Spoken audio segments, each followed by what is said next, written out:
세상의 어떠함도 하나님이 가장 완전하게 완성해 가십니다. 완전하신 하나님을 예배합니다. 다 함께 사도신경으로 우리의 신앙을 고백하겠습니다. 전능하사 천지를 만드신 하나님 아버지를 내가 믿사오며 그 외아들 우리 주 예수 그리스도를 믿사오니 이는 성령으로 잉태하사 동정녀 마리아에게 나시고 본디오 빌라도에게 고난을 받으사 십자가에 못 박혀 죽으시고 장사한 지 4일 만에 죽은 자 가운데서 다시 살아나시며 하늘에 오르사 전능하신 하나님 우편에 앉아 계시다가 저리로서 산자와 죽은 자를 심판하러 오시리라. 성령을 믿사오며 거룩한 공예와 성도가 서로 교통하는 것과 죄를 사하여 주시는 것과 몸이 다시 사는 것과 영원히 사는 것을 믿사옵나이다. 아멘.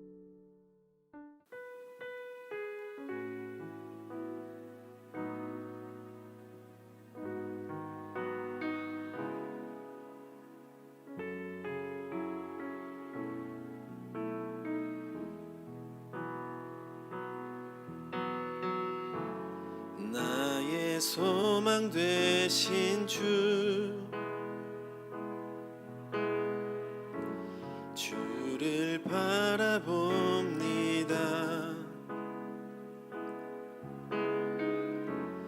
다시 오실 나의 왕 예수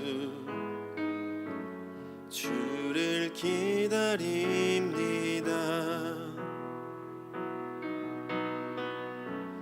나의 소망 되신 주를 바라봅니다.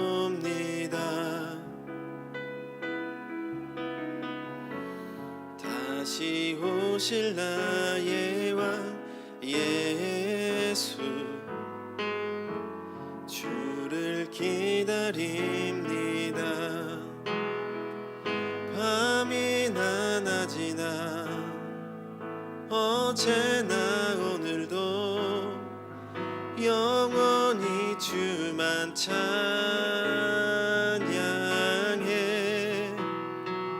괴롭고 슬플 때 낭망하여 넘어져도 언제나 주만 찬양하겠네.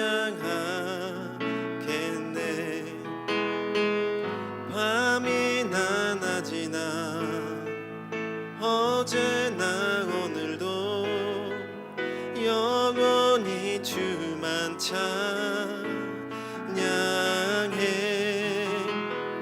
괴롭고 슬플 때 낭망하여 넘어져도 언제나 주만 찬양하겠네.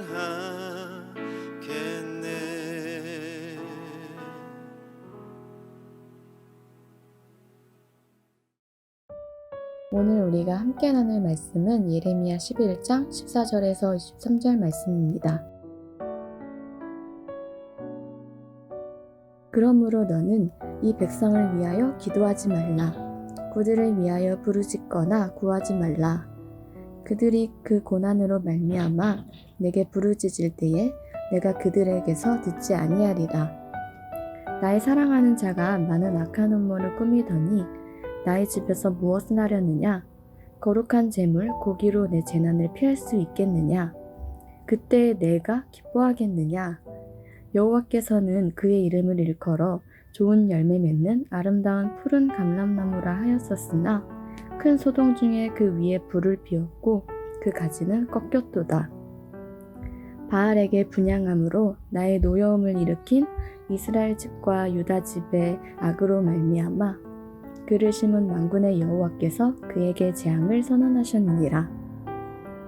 여호와께서 내게 알게 하셨으므로 내가 그것을 알았나이다. 그때 주께서 그들의 행위를 내게 보이셨나이다. 나는 끌려서 도살당하러 가는 순한 어린 양과 같으므로 그들이 나를 해하려고 꾀하기를 우리가 그 나매와 열매를 함께 박멸하자. 그를 살아있는 자의 땅에서 끊어서 그의 이름이 다시 기억되지 못하게 하자 함을 내가 알지 못하였나이다.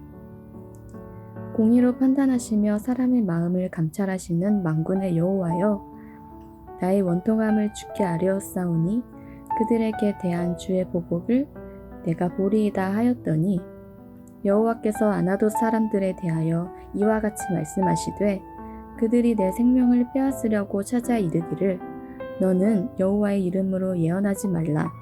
두렵건대 우리 손에 죽을까 하도라 하도다. 그러므로 만군의 여호와께서 이와 같이 말씀하시니라. 보라, 내가 그들을 벌하니니 청년들은 칼에 죽으며 자녀들은 기근에 죽고 남는 자가 없으리라. 내가 아나돗 사람에게 재앙을 내리리니 곧 그들을 벌할 해이니라. 아멘. 반갑습니다. 오늘 예레미야 11장 14절부터 23절을 중심으로 언약이라는 주제의 말씀을 함께 나누겠습니다. 11장 앞부분에서 하나님께서는 언약에 대해서 말씀을 하셨습니다. 그리고 나서 이제 오늘 뒷부분으로 넘어오는데, 언약은 상호 간에 맺는 겁니다. 나는 너희의 하나님이 되고 너희는 내 백성이 되리라. 이게 언약입니다. 하나님은 한 번도 우리의 하나님이시기를 게을리하신 적이 없습니다. 근데 유다 백성이 어떻게 합니까? 하나님이 아니라 눈에 보이는 것들 앞에 엎드리고 절했죠. 우상 숭배였습니다. 그들이 그렇게 한 이유는 두려움 때문이었다라고 말씀을 드렸습니다. 그러니까 자기들이 어떻게 할 수 없는, 자기들의 손을 떠난, 자기들의 한계를 넘어선 문제들에 대해서 그런 현실들 앞에서 어떻게라도 현실을 피하고 싶었던 겁니다. 그러나 하나님께서 우리에게 어떤 한 현실을 주실 때 그건 어떤 의미입니까? 너 거기서도 살 수 있다. 너 거기에서도 하나님으로 인해서 너 살 수 있다. 이렇게 말씀을 하시는 거거든요. 그게 우리 앞에 있는 모든 종류의 현실에 대한 하나님의 도전입니다. 그러나 이스라엘 백성들은 하나님과의 언약을 일방적으로 깨뜨립니다. 그래서 하나님께서는 그들에게 그들이 가장 두려워하던 일을 만나게 하실 작정이었는데, 그게 바로 바벨론에게 유다가 멸망하는 것입니다. 그러나 아무리 바벨론에게 멸망을 한다고 해도 그러므로 그들은 끝난 거고 심판이고 그게 뭐 더 이상 소망이 없는 완전한 버려짐일까요? 그럴 수 없습니다. 하나님은 그 모든 상황들을 통해서 그들이 온전히 돌이키게 될 것을 아셨습니다. 그들의 온전한 회복을 아셨기 때문에 하나님은 그렇게 하신 겁니다. 심지어 그것을 위해서 하나님도 모든 것을 감수하셨다 말씀을 드렸죠. 다만 거기에서도 하나님이 너희의 하나님이 되고 너희는 하나님의 백성으로 살 수 있다. 이게 하나님께서 바벨론 포로기를 그들에게 허락하신 이유였습니다. 그러니까 단지 그거를 징벌이라고만 설명할 수는 없는 거다 말씀을 드렸죠. 물론 징벌이 맞죠. 근데 중요한 거는 사법적 선고로 볼 수 없다는 거죠. 사법적 선고라는 게 어떤 의미일까요? 단지 지은 죄, 저지른 잘못에 대한 대가, 형벌을 치르는 게 전부인데, 그가 형벌을 치르는 이유는 개선하기 위해서가 아니라 죄의 값을 치르는 거거든요. 근데 하나님께서 유다 백성에게 허락하신 그 모든 바벨론에 잡혀가는 과정들은 사법적 선고가 아닌 거죠. 그들이 잘못한 것에 대한 징계의 성격이 분명히 맞지만 그 자체, 징계하는 자체가 목적은 아니기 때문입니다. 그들은 하나님께로 돌이키는 것, 그것이 그들에 대한 하나님의 목적이요 요구였던 거죠. 그래서 오늘 본문을 보면 하나님께서 뭐라고 하십니까? 예레미야에게 하시는 말씀인데요. 그 백성들을 위해서 기도하지 말라 이렇게 말씀을 하십니다. 여러분, 이 한 문장이 굉장히 중요한 문장입니다. 이런 말입니다. 네가 아무리 용서해 주십시오, 끌려가지 않게 해주십시오, 뭐 돌이키겠습니다라고 얘기해도 나는 너의 기도와 혹은 그들의 회개 때문에 그거 내가 바벨론의 유다를 넘겨주겠다고 하는 그것을 없던 것으로 할 마음이 전혀 없다, 이런 말입니다. 그게 14절입니다. 그러므로 너는 이 백성을 위하여 기도하지 말라. 그들을 위하여 부르짖거나 구하지 말라. 그들이 이 고난으로 말미암아 내게 부르짖을 때 내가 그들에게서 듣지 아니하리라. 그거는 야, 내가 얼마나 화나는 줄 알아? 나는 절대 돌이키지 않을 거야.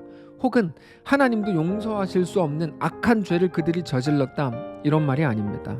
단순한 회개, 후회 눈물, 잘못했습니다. 이런 것으로 내가 너에 대한 내 모든 계획을 돌이킬 마음이 없다는 겁니다. 네가 눈물 흘리고 아프다고 하는 것을 들으면 나도 너무 아프다. 그러나 너를 완전히 돌이키게 하고 회복시켜야 되기 때문에 나는 이거를 한두 번의 눈물로, 그러므로 없던 것으로 하지 않을 거다라고 하는 하나님의 강력한 의지가 담겨 있는 말씀입니다. 성경에 이런 말씀들이 있다는 것을 여러분 우리가 꼭 기억을 해야 됩니다. 하나님이 누구신지 우리가 알지 못하면 하나님을 그저 잘하면 상 주고 못하면 벌 주는 분 정도로, 그렇게 어떤 인격도 없고 그저 상과 벌이 전부인 율법으로 인식한다면 그거는 너무나 안타까운 일입니다. 늘 말씀을 드리지만 믿음은 뭡니까? 우리는 자꾸만 상황에 대한 어떤 것으로 접근하려고 하는 습관이 있습니다. 이 일이 잘 될 거야. 이게 더 좋아질 거야. 이거를 믿음이라고 생각합니다. 근데 믿음은 우리의 상황이 1번이 아닙니다. 믿음은 오직 하나님에 관한 겁니다. 하나님이 누구신가에 관한 겁니다. 그리고 나서 하나님을 알고 믿는 상태로 하나님을 통해서 우리의 상황을 보는 거죠. 그게 우리에게 요구된 믿음이라는 겁니다. 그러니까 믿음은 당연히 현실과 상황 속에서 요구되고 이루어지죠. 그냥 생각으로 이루어지지 않습니다. 상상 속에서 완성되지 않습니다. 반드시 상황과 현실을 기본으로 합니다. 그러나 상황은 단지 배경일 뿐이고 하나님이 누구신가가 모든 것을 결정하는 거죠. 그래서 믿음이 뭐라고 했습니까? 향하여 가는 거라고 말씀을 드렸습니다. 그 상황, 그 현실 속에서 하나님을 향하여 가는 거죠. 그래서 너희가 처음에는 애굽에게 갈그미스 전투에서 패배할 거고, 그래서 요시아가 죽었으니까 새로운 왕을 세우겠지만 애굽이 또 갑질을 해가지고 자기 입맛에 맞는 사람으로 왕을 또 바꾸고, 그 후에는 바벨론에게 져서 바벨론이 또 왕을 바꾸는 그런 일들이 반복이 될 건데, 그러는 과정에서 백성들이 얼마나 큰 고통을 당하겠습니까? 그렇게 정말 결국 유다가 멸망하고 바벨론의 포로로 끌려가게 되는데, 그게 그냥 우리는 역사로 기억을 하겠지만 사실 그것들은 모두가 그들에게는 분명한 현실이었거든요. 얼마나 뼈아프고 매일 비명을 지르고 울지 않았겠습니까? 근데 그 현실 속에서 결국 하나님의 왕이시고 하나님의 유일한 도움이시고 유일한 피난처라는 사실을 알게 될 겁니다. 우리가 우리 죄악으로 인해서 이런 일을 겪게 되는구나. 우리는 다시는 그러지 말아야 되겠다. 오직 하나님께로 돌아가야 되겠다. 하나님만 나의 전부구나. 그거를 어디에서 깨닫게 됩니까? 바벨론 포로 생활 중에 깨닫게 되죠.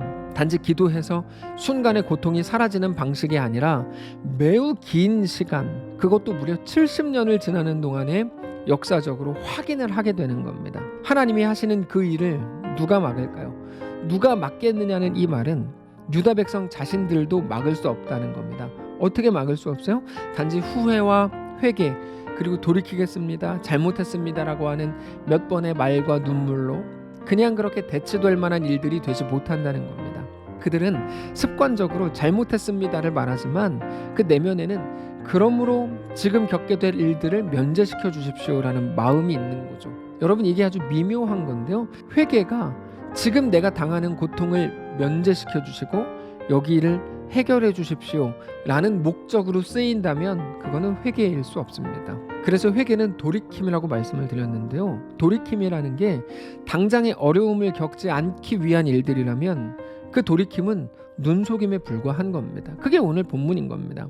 돌이킴은 뭡니까? 우리 영혼의 돌이킴입니다. 어디서부터 어디로 돌이켜야 하는 겁니까? 하나님 필요 없습니다. 나에게 돈을 주십시오. 돈이 있으면 됩니다. 건강을 주십시오. 자식 잘 되게 해주십시오. 그거 다 채워지면 하나님 필요 없을 것 같아요 라고 했던, 내가 내 안정과 내 삶의 평안을 위해 추구하던 모든 노력들, 그 지점에서 돌이켜서 정말 하나님밖에 없습니다. 하나님이 없는 부자됨, 하나님이 없는 명예, 하나님이 없는 건강, 다 저주요 재앙인 거를 내가 이제 알겠습니다.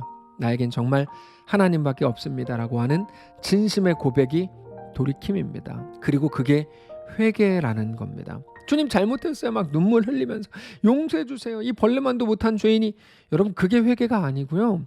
회개는 내가 진짜 알겠습니다. 진짜 하나님밖에 없군요. 하나님만 내 삶의 주인입니다. 돈, 명예 다 필요 없습니다. 하나님이 전부입니다라고 고백하는 것이 회개라는 것입니다. 지금 당하는 일들을 당하지 않게 되고 어려움을 피하게 되고 이런 것과는 차원이 다른 겁니다. 그러니까 어려움을 피하고 면제받기 위한 회개, 그렇게 잘못했습니다를 외치는 것은 아무 효력도 없고 그건 돌이킴이 아닌 겁니다. 그게 오늘 본문입니다. 그래서 하나님께서는 그들이 했던 일들을 쭉 설명하시죠. 네가 이렇게 했다, 네가 이렇게 했다. 설명을 왜 하십니까? 그래서 너에게 고난을 줄 거야, 이게 아니고 돌이켜야 된다는 거예요. 네가 했던 일을 봐라.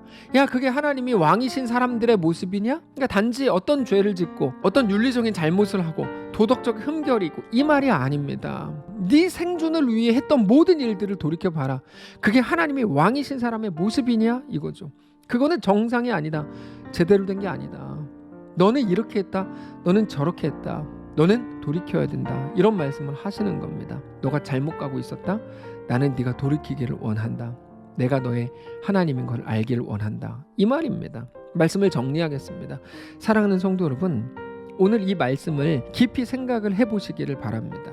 하나님은 우리의 아버지이시고 우리 전부입니다. 하나님은 단지 우리를 고통에서 건지시는 분이라고 말하는 것은 너무 부족한 설명입니다. 하나님은 우리를 위해서 우리의 고난을 허용하기도 하십니다.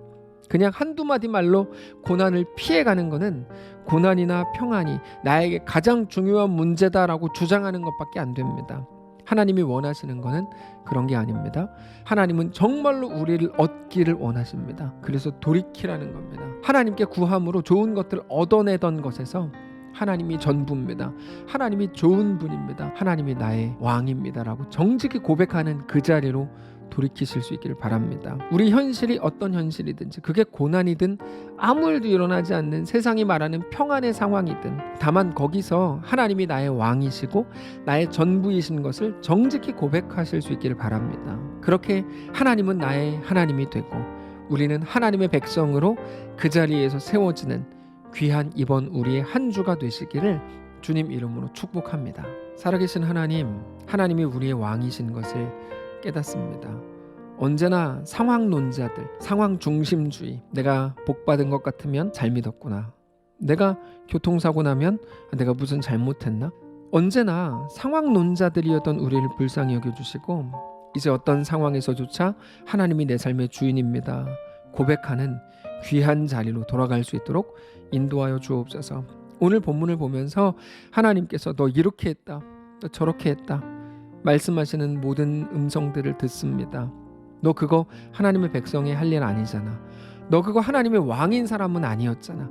이제 우리가 돌이키기를 원합니다. 하나님 앞으로 온전히 나아가기를 원합니다. 오늘부터 시작되는 새로운 한 주간의 생활 속에서 온전히 하나님만을 바라보며 주님과 믿음으로 동행하는 귀한 우리의 삶이 되게 하옵소서.